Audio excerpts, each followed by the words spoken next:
This is lesson 6.2, radicals and rational exponents. If you want to see how to spell that, right there, radicals and rational exponents.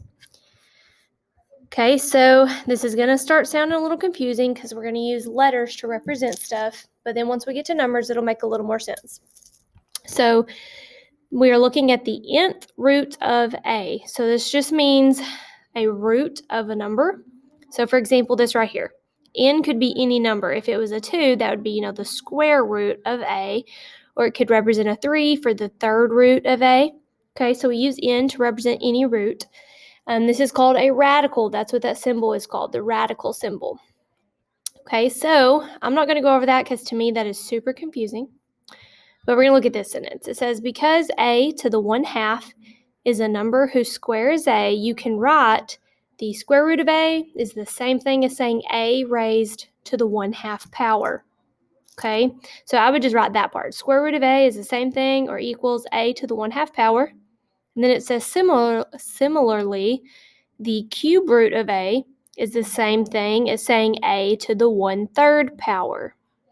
And the fourth root of a is equal to a to the 1/4 power. So if you see whatever root you have, you can also rewrite it as 1 over that number, and it means the same thing.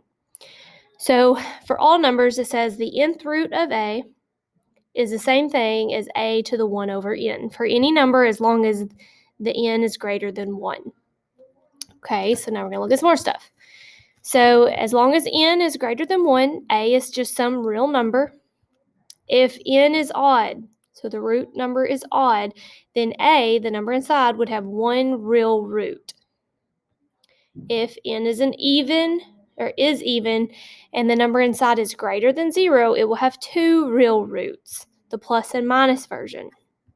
If n is even and the a exactly equals 0, it will have one real root of 0.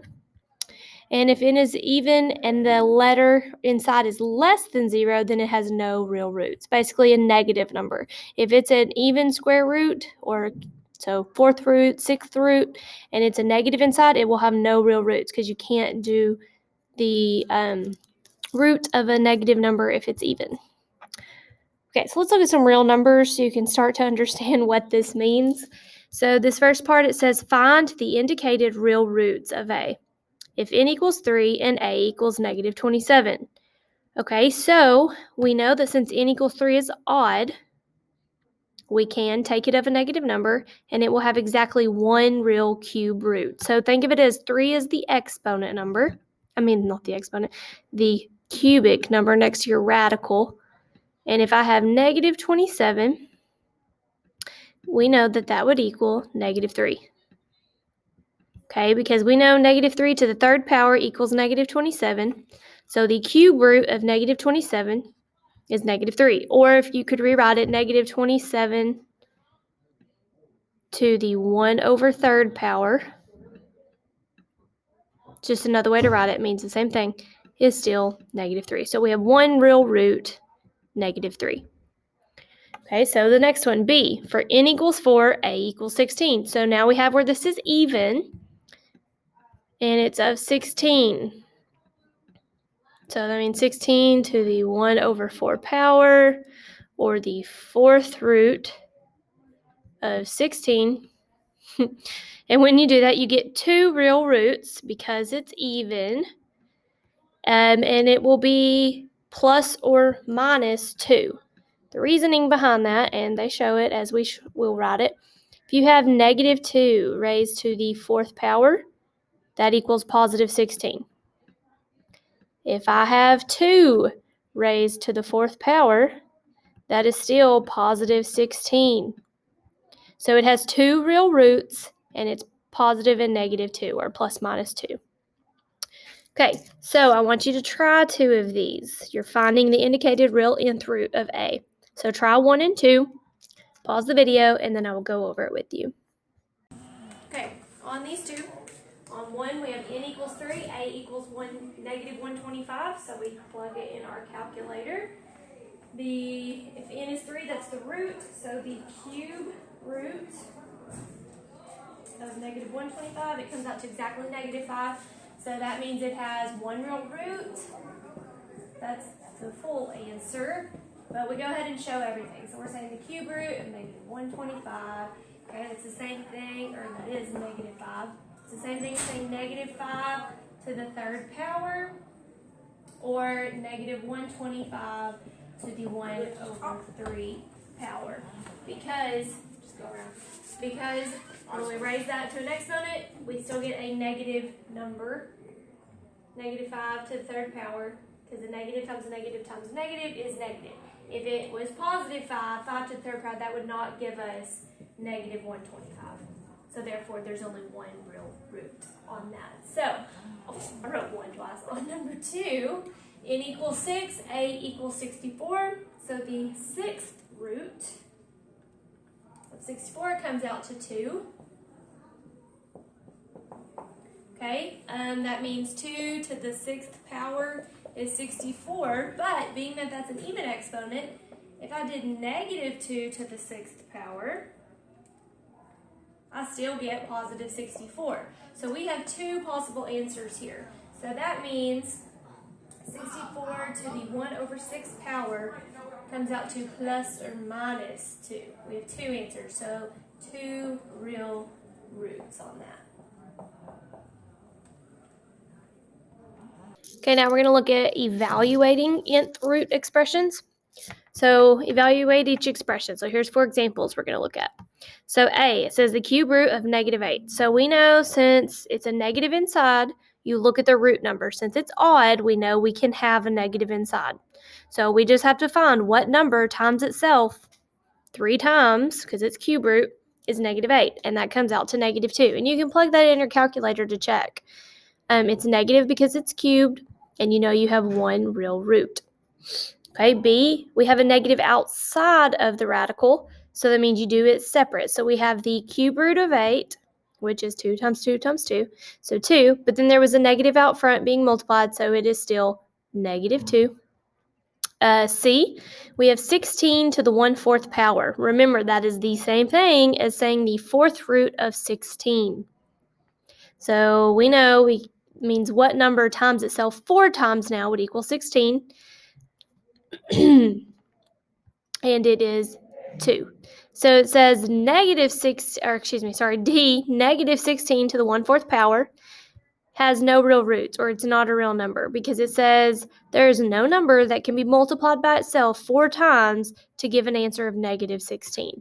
Because remember, when you have evens up here or in radicals, you would have 2 negatives that cancel out each time. So you'll never have a negative answer as your final answer. So it has no, or you would just say not a real number or no real roots. Okay, I'm going to go ahead and look at the next example.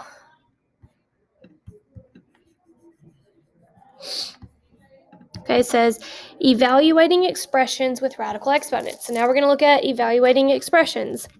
So this says 16 to the 3/4 power. Or actually, let me go over this part first. I forgot. Up here, it says a to the m over n power is the same thing as saying a to the 1 over n power, all raised to the m power. Well, 1 over n, that's the same thing as saying the n root of that, all raised to that power. Now, I know that sounds super duper confusing.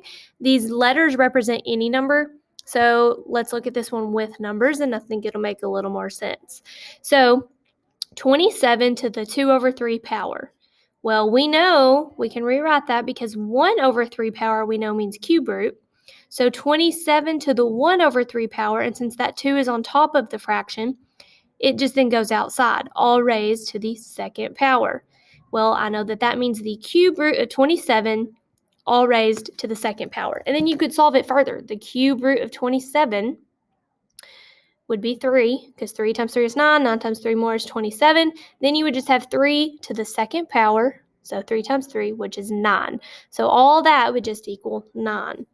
Okay, so we can use that to separate them to simplify the expression. So 16 to the 3 over 4 power, I can rewrite that as 16 to the 1 over 4 power, all raised to the 3rd power. Then 16 to the 1/4 power means the 4th root of 16, and that is 2. And then I still have 2 raised to the third power, which is 8. Okay, the second one, 27 to the 4 over 3 power. Well, I can separate that out to 27 to the 1/3 power, all raised to the 4th power. That means the cube root of 27, which we already did up here, is 3. Then we still have 3 to the 4th power, which is 81. Okay, so you have to break them apart to be able to then solve them. So I'm going to have you go ahead and try all 4 of these. Try 3, 4, 5, and 6. Okay, you can pause the video to try those, and then I will go over it. Okay, on these next set of problems, we are just solving. So the first one says the cube root of negative 125. We just did a problem like that on the last example. That is negative 5. Okay, so then the next one, number 4, negative 64 to the 2 over 3 power. Okay, that's the same thing. If we rewrite it, negative 64 to the 1 over 3rd power. I guess I really didn't have to have those other parentheses to the 2nd power. So if I do this piece first, that means the cube root of negative 64. Since it's an odd number, you can do it a root of a negative number. So I have the cube root of negative 64, which comes out to negative 4, but we're not done because it's all of that to the 2nd power. So I have negative 4 to the 2nd power. So negative 4 times negative 4 is positive 16. Okay, number 5, I have 9 to the 5 over 2 power. That is the same thing as 9 to the 1/2 power to the 5th power. 9 to the 1/2 power means the square root of 9, all raised to the 5th power. Well, the square root of 9 is 3. So then we have 3 to the 5th power, which is 243. Okay, last one, number 6, 256 to the 3 over 4 power. That is the same thing as 256 to the 1 over 4 power, all raised to the 3rd power. 1/4 power means the 4th root of 256, all raised to the 3rd power. So the 4th root of 256 is 4. So then I have 4 to the 3rd power, which is 64.